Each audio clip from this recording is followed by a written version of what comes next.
प्रकाशक ग्रंथ है। आचार्य कल्प पंडित टोडरमल जी द्वारा रचित इस ग्रंथ के 7वें अधिकार में जैन मिथ्या दृष्टियों का वर्णन है और उन जैन मिथ्या दृष्टियों के वर्णन के अंतर्गत निश्चयाभासी, व्यवहाराभासी और उसके पश्चात उभयाभासी मिथ्या दृष्टि का वर्णन है। उभयाभासी मिथ्या दृष्टि के प्रकरण की चर्चा हम कर रहे हैं। यह प्रकरण अपने आप में अनूठा प्रकरण है जिसमें जीव की निश्चय और व्यवहार संबंधी विपरीत मान्यताएं किस प्रकार एक साथ रहती हैं उनका कथन है। जो चर्चा हम कर रहे हैं 250 पृष्ठ पर है, संभव हो तो स्क्रीन पर दिखाएं। जिस प्रश्न की चर्चा हम कर रहे थे बहुत ही महत्वपूर्ण प्रश्न है कि श्रद्धान तो हम निश्चय का रखते हैं और प्रवृत्ति व्यवहार रूप रखते हैं, इस प्रकार हम दोनों को अंगीकार करते हैं।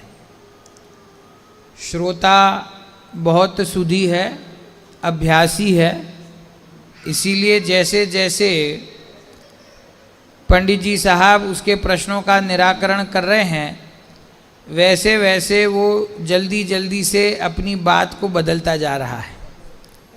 कह रहा है आपने हमें समझाया कि व्यवहार नहीं है वो श्रद्धा करने योग्य नहीं है, अनुसरण करने योग्य नहीं है। हमें ये बात बिल्कुल से हृदय में बैठ गई है कि जो व्यवहार नहीं है वो श्रद्धान करने योग्य नहीं है। तो हम क्या करते हैं कि श्रद्धान तो हम निश्चय का करते हैं और प्रवृत्ति व्यवहार रूप रखते हैं। तो अब तो ठीक है क्योंकि प्रवृत्ति में तो व्यवहार ही होना चाहिए और श्रद्धान में निश्चय होना चाहिए। तो पंडित जी ने क्या जवाब दिया कि ऐसा भी नहीं बनता, अर्थात ऐसा भी योग्य नहीं है। क्यों नहीं है? क्योंकि निश्चय का निश्चय रूप और व्यवहार का व्यवहार रूप श्रद्धान करना चाहिए। अपने को ये समझना है कि ये व्यवहार आखिर है किस चिड़िया का नाम, ये इसका श्रद्धान करना है कि इसका प्रवृत्ति में पालन करना है कि ये कोई व्रत तप आदि संयम आदि क्रियाओं का नाम है, ये व्यवहार है क्या, है ना। तो हमने पहले ही चर्चा की कि निश्चय और व्यवहार ये दोनों नए हैं और नए जो होते हैं वे श्रुत ज्ञान का अंश होते हैं। इसका अर्थ क्या हुआ कि ये जो नए है ये ज्ञान का ही अंश है। क्या है? ज्ञान का अंश है। निश्चय नए भी ज्ञान का अंश है और व्यवहार नए भी ज्ञान का अंश है। लेकिन हमारी भ्रमणा के कारण हमको ऐसा लगता है कि निश्चय तो शायद ज्ञान का अंश हो भी सकता है परंतु व्यवहार जो है वो हमारी प्रवृत्ति का नाम है। हम जो आचरण करते हैं उसका नाम है। हम जो लौकिक व्यवहार निभाते हैं उसका नाम व्यवहार है। तो पहले ये समझना है वो लौकिक भाषा में आप जिसको व्यवहार कहते हो उसकी अभी यहाँ पे चर्चा नहीं है। यद्यपि उसका भी आप विचार करेंगे तो उस व्यवहार का अर्थ भी फॉर्मेलिटी ही होता है, उस व्यवहार का अर्थ भी उपचार ही होता है। बताऊँ आपको उदाहरण व्यवहार का है। हिसाब उनकी शादी में गए, अब तो थोड़ा ट्रेंड चेंज हो गया, नहीं तो पहले भाषा भी क्या प्रयोग करते थे कि कितना व्यवहार लिखाना है। क्या बोलते? कितना व्यवहार लिखाना है। तो पति पत्नी खुसुर पुसुर करते हैं आपस में कि उनने कितना लिखवाया था। हिसाब उनने 1001 लिखवाया था तो क्या अपन 100 रुपया ज्यादा जोड़ के 1100 रुपये का व्यवहार लिखवा दो, समझ गए? तो इसका मतलब क्या है कि उनने 500 लिखवाया हो तो अपन भी उतने ही दे दो, उनने 1100 लिखवाया हो तो अपन भी उतने ही दे दो। क्यों? उससे कम देंगे तो अच्छा नहीं लगेगा, है?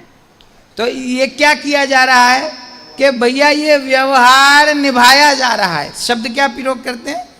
व्यवहार को निभाना है कि उनने हमको साड़ी गिफ्ट करी थी तो हमको भी सामने साड़ी देनी है।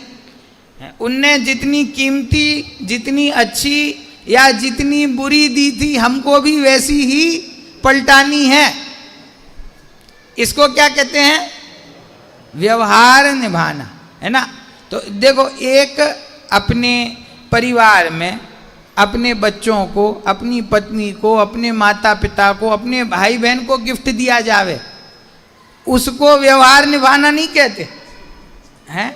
उसको अपनी पत्नी को गिफ्ट देता है तो ऐसा सोचता है उसने क्या दिया था मैं भी वैसा ही दूं, वहां व्यवहार नहीं निभाता है। व्यवहार कहाँ निभाता है? अंकल जी कह रहे हैं कि आजकल तो पति पत्नी के बीच में भी ऐसा ही हो गया है। तो मेरे कहने का अर्थ क्या है कि व्यवहार जहां पर भी है उस व्यवहार का अर्थ उपचार है। उस व्यवहार का अर्थ जो है वो सीधी बात नहीं है, वो गोल गोल बात है, वो स्पष्ट कथन नहीं है, वो किसी कारणवश, किसी प्रयोजनवश किया हुआ औपचारिक कथन है, उसका नाम व्यवहार होता है ना? तो अब प्रश्न क्या था यहाँ पे कि श्रद्धान तो हम निश्चय का करते हैं और प्रवृत्ति को व्यवहार रूप रखते हैं, तो इसमें क्या दोष है? तो पंडित जी कहते हैं प्रवृत्ति का नाम व्यवहार है ही नहीं, इसीलिए श्रद्धान निश्चय का और व्यवहार प्रवृत्ति रूप ये ऐसी जोड़ी है ही नहीं। तो निश्चय भी एक नय है और व्यवहार भी एक नय है, इसीलिए निश्चय का निश्चय रूप श्रद्धान करना और व्यवहार का व्यवहार रूप श्रद्धान करना। तो कल हमने ये प्रश्न उठाया था कि व्यवहार का श्रद्धान करना चाहिए क्या? व्यवहार का व्यवहार रूप श्रद्धान ये करने योग्य है कि नहीं?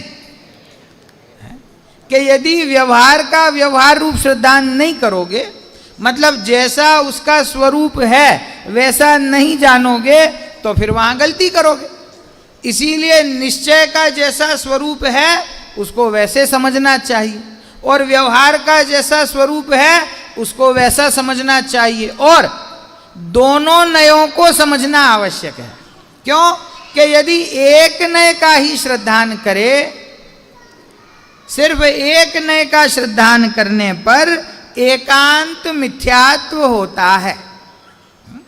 एक ही नय से वस्तु को सर्वथा स्वीकार करे तो वहां एकांत मिथ्यात्व होता है। समझ में आया?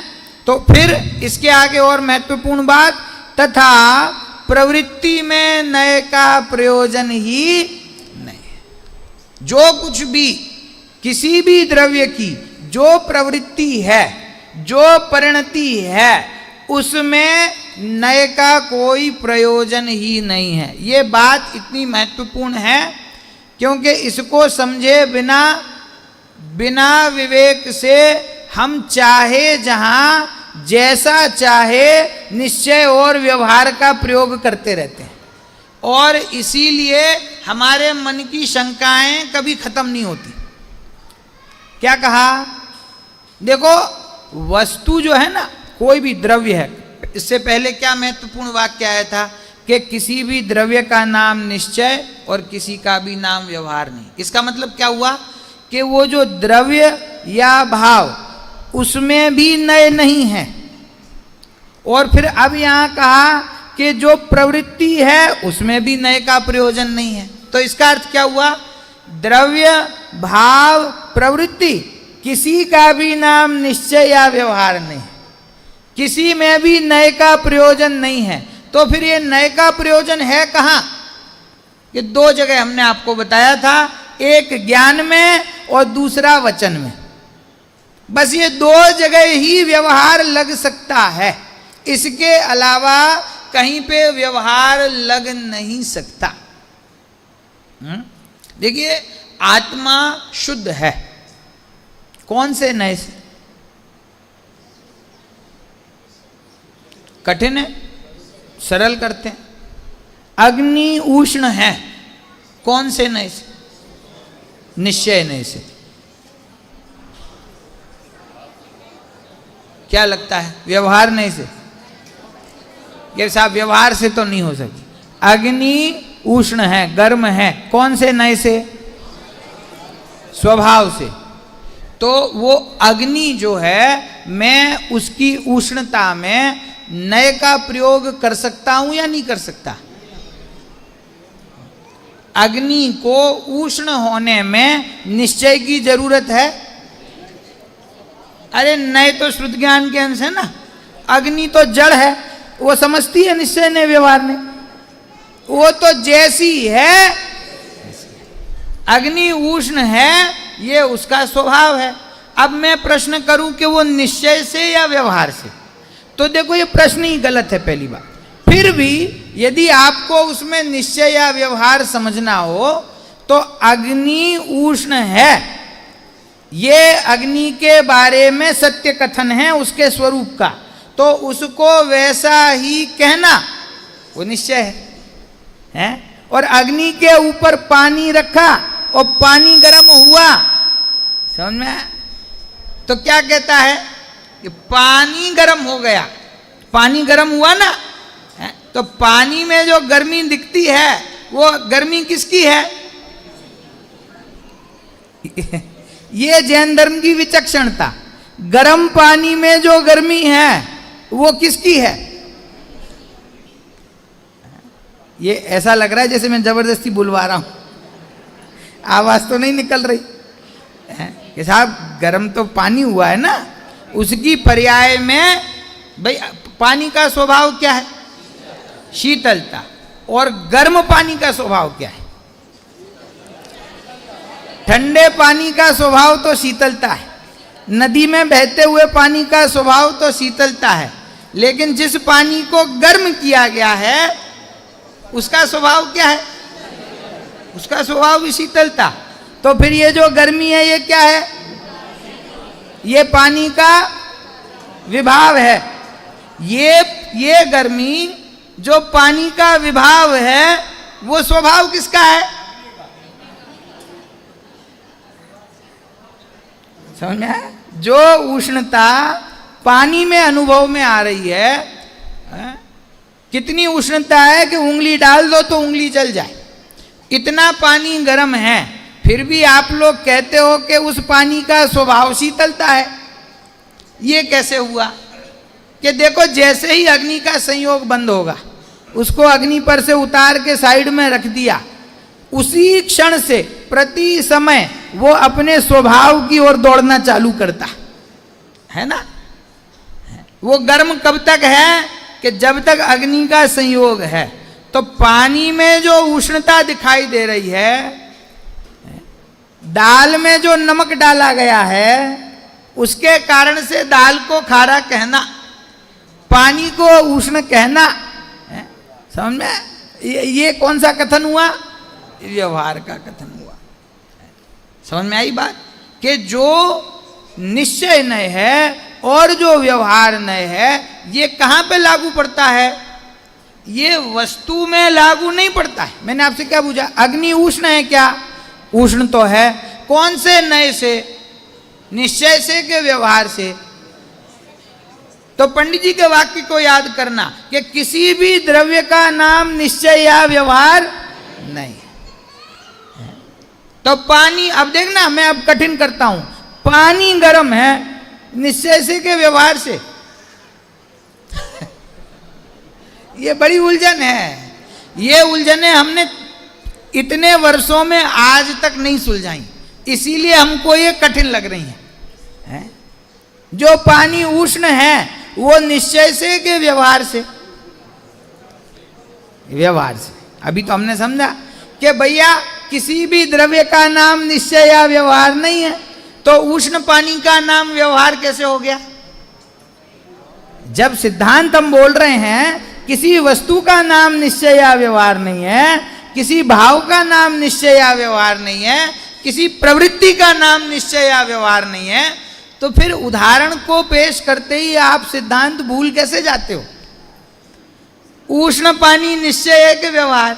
कि पानी निश्चय व्यवहार कुछ नहीं होता है, उष्ण पानी भी निश्चय व्यवहार क्यों कुछ नहीं होता है? देखो राग है ना, राग, जीव कैसा है? शुद्ध है। और राग कैसा है? राग अशुद्ध है। कौन है? राग तो अशुद्ध है ना। जीव में राग को मिलाते हो तो अशुद्धता जन्म लेती है।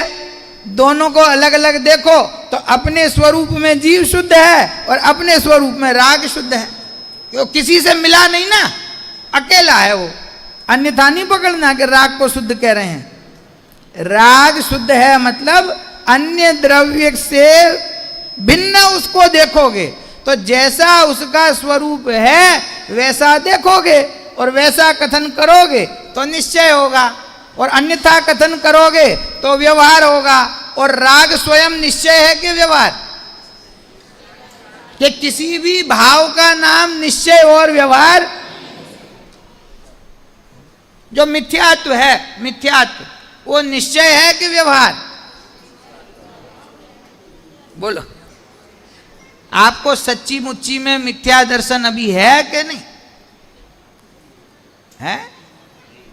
देखो, अपने को परीक्षा करके, तर्क लड़ा करके, बुद्धि लगा करके फिर हाँ बोलना है।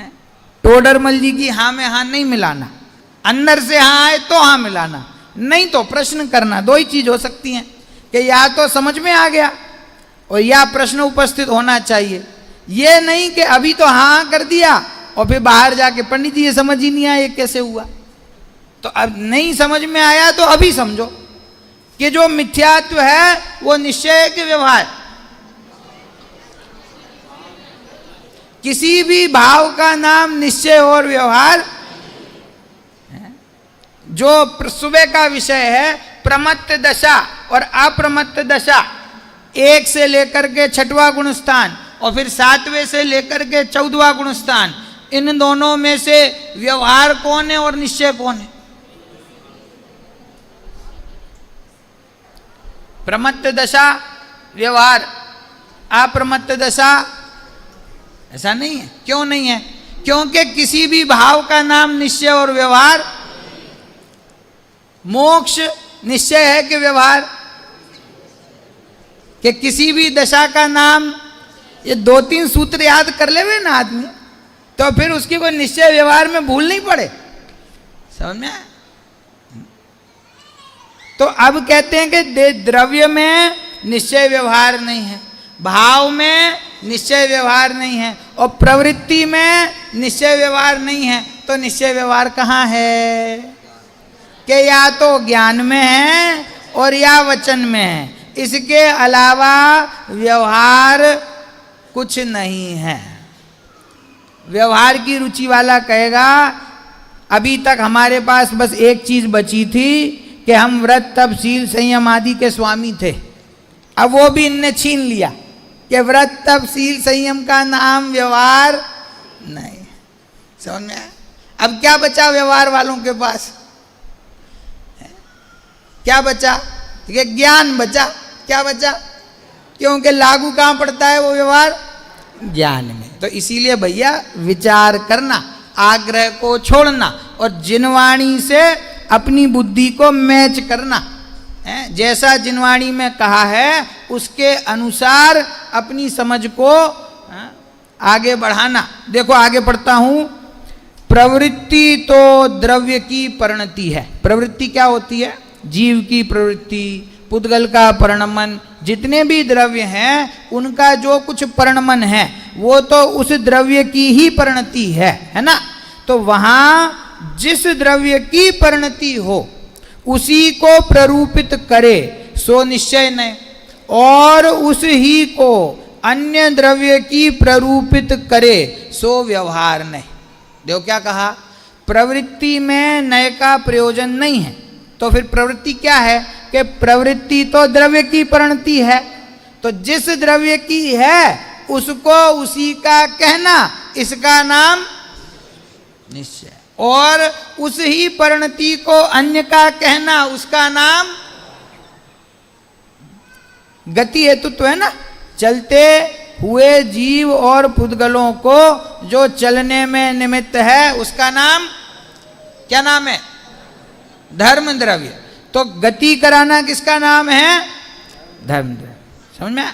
और हमने किसी से कहा कि आओ आपको आपके घर पे छोड़ दें अपनी कार में, तो छोड़ के आए, तो हमने फिर क्या कहा, देखो पंडित जी की फ्लाइट छूट रही थी, हम नहीं होते तो परेशान हो जाते, हम छोड़ के आए उनको, हमने गमन करवाया, हमने गति कराई।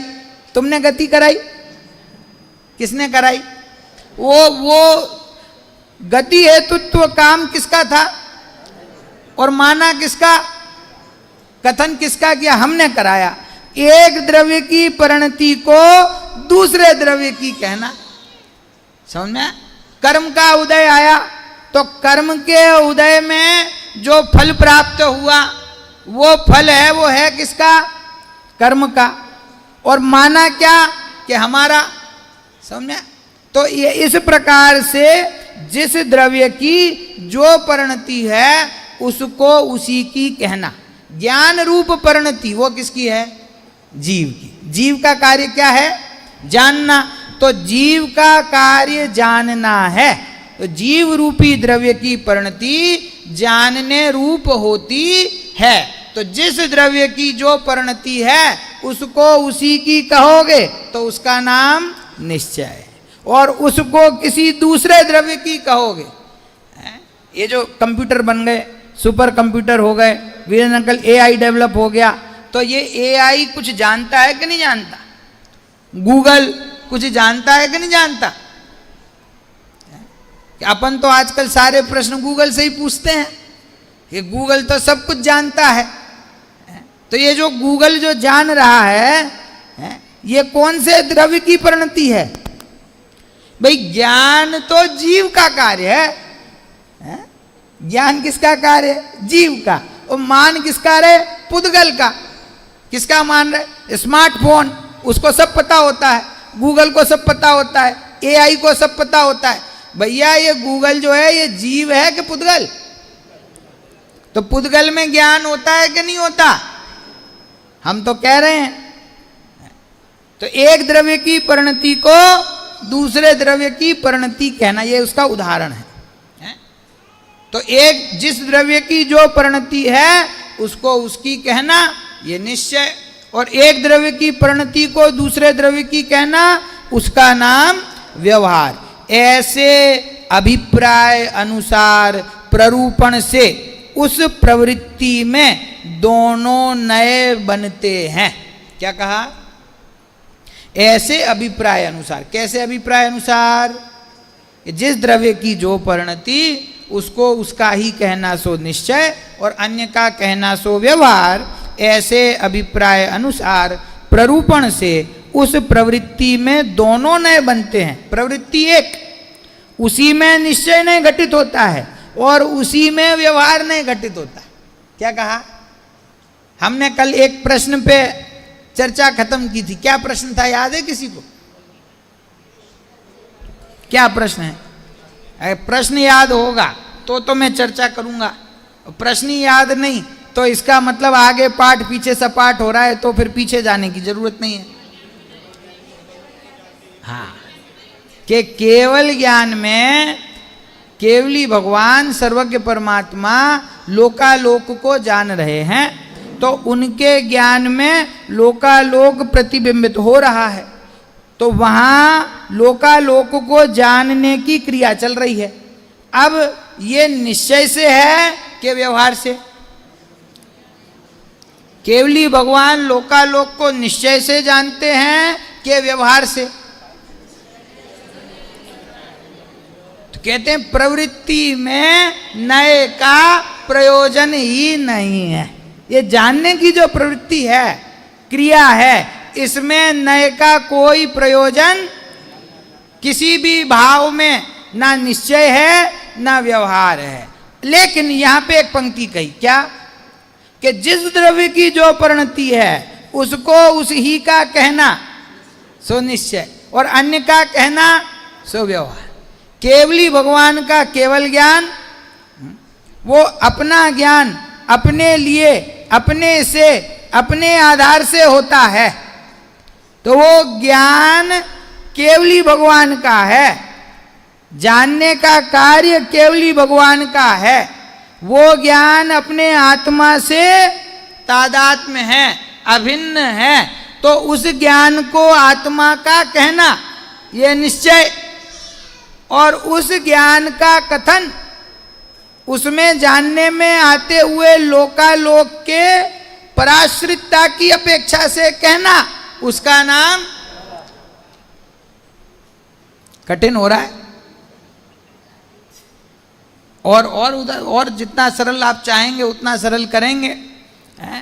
अभी मैंने धर्म द्रव्य की परिभाषा बोली ना, क्या परिभाषा है?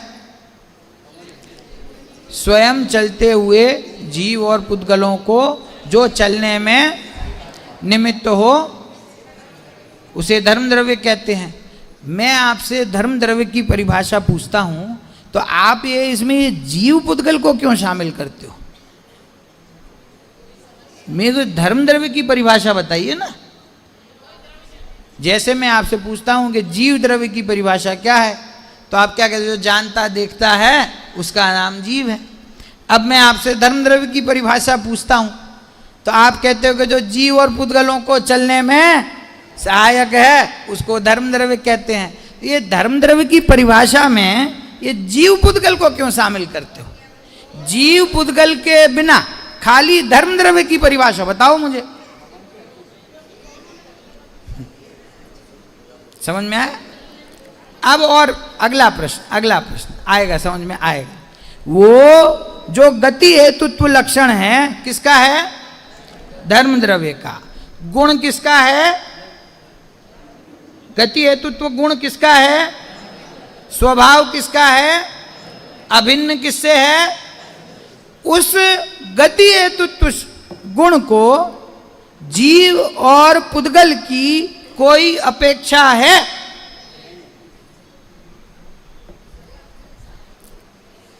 आप कहोगे पंडित जी आज तक जो सीखा ना आप पूरी चक्री घुमा दोगे, हैं? जो कुछ याद किया आप हर चीज को उल्टा बताते हो। अब मैं क्या करूं? स्वरूप ही ऐसा है। जो धर्म गति हेतुत्व लक्षण है, गुण है ना एक, उस गुण को अपना कार्य करने के लिए जीव और पुद्गल की आवश्यकता है या नहीं? यदि उस गति हेतुत्व को जीव और पुद्गल की सापेक्षता है, मतलब वो गति हेतुत्व पराधीन लक्षण हुआ धर्म द्रव्य का, है? वो गति हेतुत्व धर्म द्रव्य में है, स्वाधीन है। गति हेतुत्व के षट कारक धर्म द्रव्य के साथ हैं कि जीव पुद्गल के साथ हैं? गुरुदेव की भाषा में पूछूं, समझाणु काई कि सब बाउंसर जा रहा है।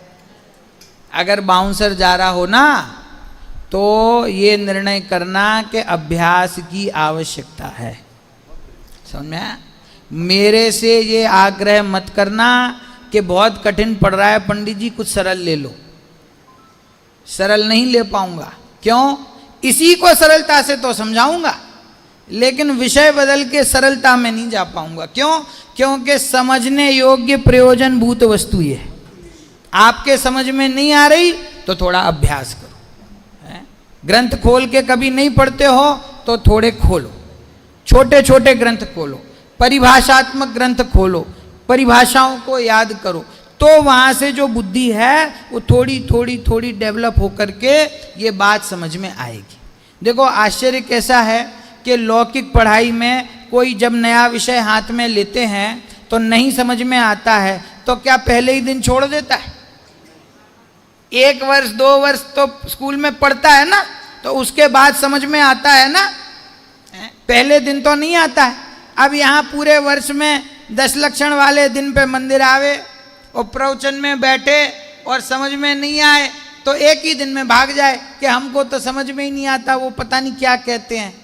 तो तुम पूरे साल में एक दिन सुनोगे तो समझ में कैसे आएगा? उसके लिए थोड़ा सा होमवर्क भी तो करना पड़ेगा ना, थोड़ा अभ्यास करना पड़ेगा तो समझ में आएगा। क्यों? क्योंकि देखो ये वो बात है जो त्रियंच को भी समझ में आती है, ये वो बात है जो नारकी को भी समझ में आती है। तो क्या हम उनसे गए बीते हैं कि हमको समझ में नहीं आवे? संगी पंचेंद्रीय मनुष्य हैं। इस जगत में जो कुछ हो रहा है वो सब कुछ हमारी समझ में आता है, बस एक ये बात समझ में नहीं आती। तो इसका अर्थ क्या है कि रुचि की कमी है, समझ की कमी नहीं है, ज्ञान की कमी नहीं है, रुचि की कमी। रुचि हो तो ये बात अवश्य समझ में आए। जैसे हमने सुबह के प्रवचन में ज्ञान आदि गुणों की बात करी कि ज्ञान के षटकारक किसके साथ हैं? जीव के साथ है ना, अन्य के साथ तो नहीं है। वैसे ही गति हेतुत्व का षटकारक, गति हेतुत्व कर्म, उसका कर्ता कौन? धर्म द्रव्य है। उसका साधन कौन? धर्म द्रव्य। किसके लिए होता है? देखो सारी चीजें आपस में जुड़ी हुई हैं। सिद्धांत अगर आप समझोगे तो आपके निर्णय में स्पष्टता और मजबूती आएगी। हमने एक 6 सामान्य गुणों में एक बात की ना, वस्तुत्व गुण। वस्तुत्व गुण क्या कहता है? ये परिभाषाएं ऐसी हैं कि हमने रट तो ली लेकिन भाव भाषण कुछ नहीं।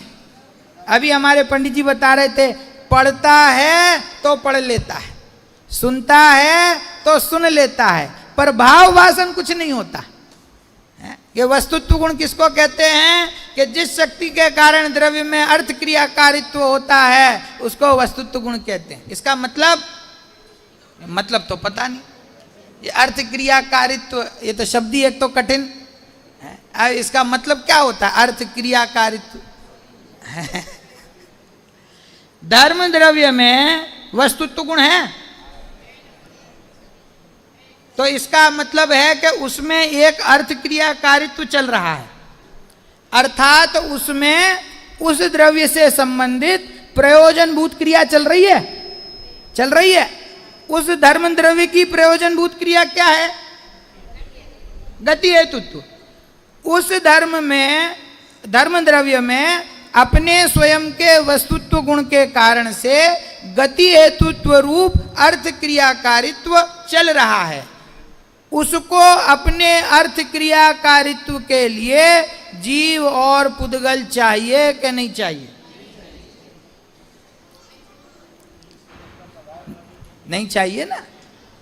तो जैसे धर्म द्रव्य गति हेतुत्व लक्षण वाला एक स्वतंत्र द्रव्य है, उसको अपना कार्य करने के लिए जीव और पुद्गल नहीं चाहिए, वैसे ही ज्ञान जीव का स्वतंत्र स्वाधीन स्वभाव है, लक्षण है।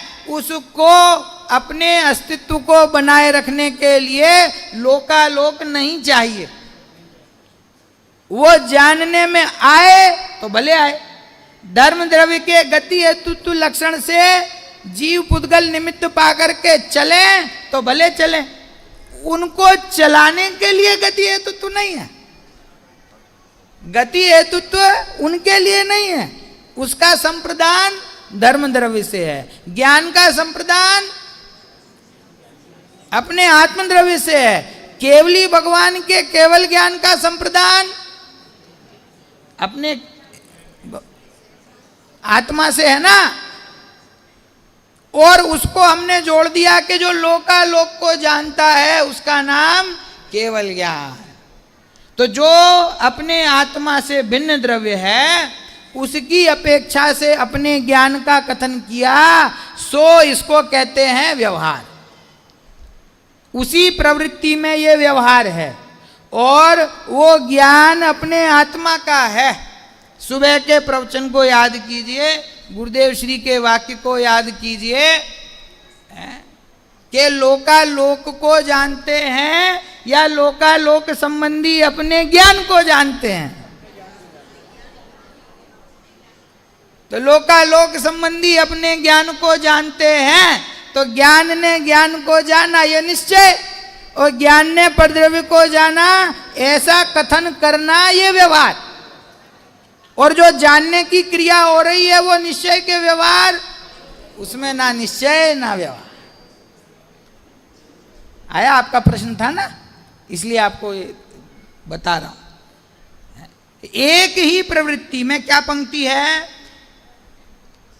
ऐसे अभिप्राय अनुसार प्ररूपण से उस प्रवृत्ति में दोनों नए बनते हैं। पहले क्या कहा कि प्रवृत्ति में तो नए का प्रयोजन ही नहीं है, और अब कहते हैं इस प्रकार से समझने से एक ही प्रवृत्ति में दोनों नए बनते हैं, परंतु कुछ प्रवृत्ति ही तो नए रूप है नहीं। थोड़ा तो कठिन है, प्रवृत्ति नए रूप नहीं है, लेकिन किस अभिप्राय से आप उसका कथन करते हैं, उस कथन के कारण से वहां पे दोनों नए उपस्थित हो सकते हैं, निश्चय भी और व्यवहार भी। समझ में आया? देखो तत्वार सूत्र में, मुझे सूत्र नंबर अभी याद नहीं है, पर आप लोगों को याद हो तो बताइएगा। एक सूत्र में ये कहा कि जो सम्यक दर्शन है वो स्वर्ग का कारण है। सरल कर दूं कि यहां से मर करके विदेह क्षेत्र में सीमंदर भगवान विराजमान है ना, तो इस भव को पूरा करके अगले भव में सीमंदर भगवान के पास किस किस को जाना है, हाथ ऊंचे करो।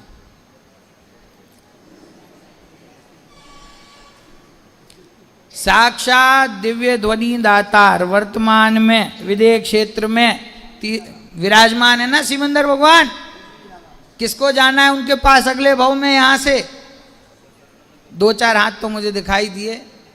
बताओ, भगवान में भी आप लोगों की रुचि नहीं। हम आपको सीधे साक्षात सीमंदर भगवान के पास भेज रहे, आप कहते हो हमको नहीं जाना। क्यों नहीं जाना? कई बार गए हैं, इन लोगों का स्वाध्याय आप लोगों से पक्का है। क्या जवाब दिया उनने, सुना आपने? विदेह क्षेत्र में तो वही जा सकता है, यहां से भले निकट भव्य हो पर मिथ्यात्व सहित मरण होगा तो ही जा सकता है। यदि सम्यक तो हो गया तो फिर विदेह में नहीं जाएगा, फिर स्वर्ग में जाएगा। समझे? तो सम्यक दर्शन इस भव में लेना है कि अगले भव का इंतजार करना है? इस भव में लेना है ना।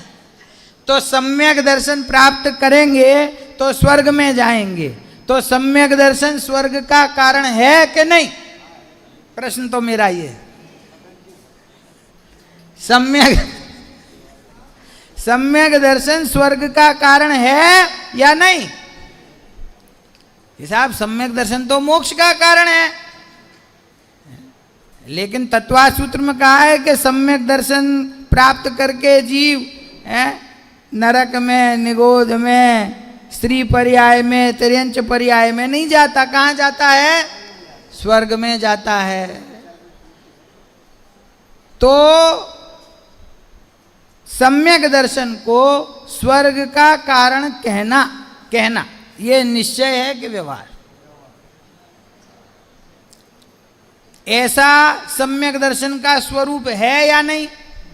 कि देखो इसमें सूक्ष्मता ये है कि जो सम्यक दृष्टि ज्ञानी होता है उसका जो यथार्थ श्रद्धान है वह तो मोक्ष मार्ग का ही कारण है, लेकिन उस साधक जीव के सम्यक दर्शन के साथ जो रागादि भूमिका के अनुसार पाए जाते हैं वे उसे स्वर्ग का कारण होते हैं। क्या कहा? तो कारण तो वास्तव में रागादि है, शुभ भाव है, लेकिन सम्यक दृष्टि जीव के है ना, तो ऐसा कह दिया कि सम्यक दृष्टि जीव स्वर्ग में जाता है। तो सम्यक दर्शन को स्वर्ग का कारण कहना ये व्यवहार, और सम्यक दर्शन को मोक्ष का कारण कहना ये निश्चय। तो देखो सम्यक दर्शन में मैंने आपको निश्चय और व्यवहार घटा के बता दिया, और कल मैंने आपको भगवान की पूजा में निश्चय और व्यवहार दोनों घटा के बताए थे। तो एक जिसको हम व्यवहार की प्रवृत्ति समझते हैं उसमें भी मैंने निश्चय और व्यवहार बताया, और एक जिसको निश्चय समझते हैं उसमें भी निश्चय और व्यवहार बताया। अब अंतिम और महत्वपूर्ण प्रश्न कि वो सम्यक दर्शन और भगवान की पूजा, ये इसमें से निश्चय कौन है और व्यवहार कौन?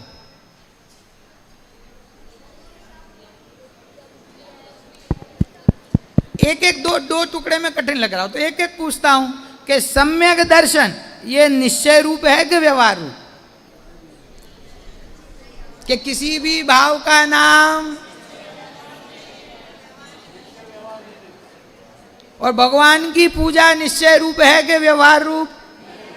कि किसी भी प्रवृत्ति का नाम? तो यहां क्या लिखा है देखो, पढ़ो पंक्ति हम कहाँ हैं। कुछ प्रवृत्ति ही तो नए रूप है नहीं, प्रवृत्ति ना निश्चय रूप है ना व्यवहार रूप है। उस प्रवृत्ति को किस चश्मे से देखते हो, उस चश्मे का नाम निश्चय या व्यवहार है। ना द्रव्य का नाम निश्चय व्यवहार है, ना भाव का नाम निश्चय व्यवहार है, और ना ही प्रवृत्ति का नाम, चश्मे का नाम निश्चय व्यवहार है। अभी अभी कोई आए हो कहेंगे ये चश्मा कहाँ मिलता है, निश्चय व्यवहार का चश्मा है, ये अपने पास ही है। जो वस्तु जैसी है उसको वैसा देखोगे और वैसा ही कथन करोगे तो निश्चय होगा, और जो प्रवृत्ति जिस द्रव्य की है उसको उसकी नहीं कहोगे, अन्य की कहोगे तो व्यवहार होगा। अब देखो एक महत्वपूर्ण बात कह के खत्म करता हूं कि एक द्रव्य की परिणति को अन्य द्रव्य की कहना ये व्यवहार है, और उसको अन्य द्रव्य की मानना ये मिथ्यात्व है। क्या कहा? कहना ये तो व्यवहार है और मानना, ठीक है। चलिए विशेष चर्चा हल।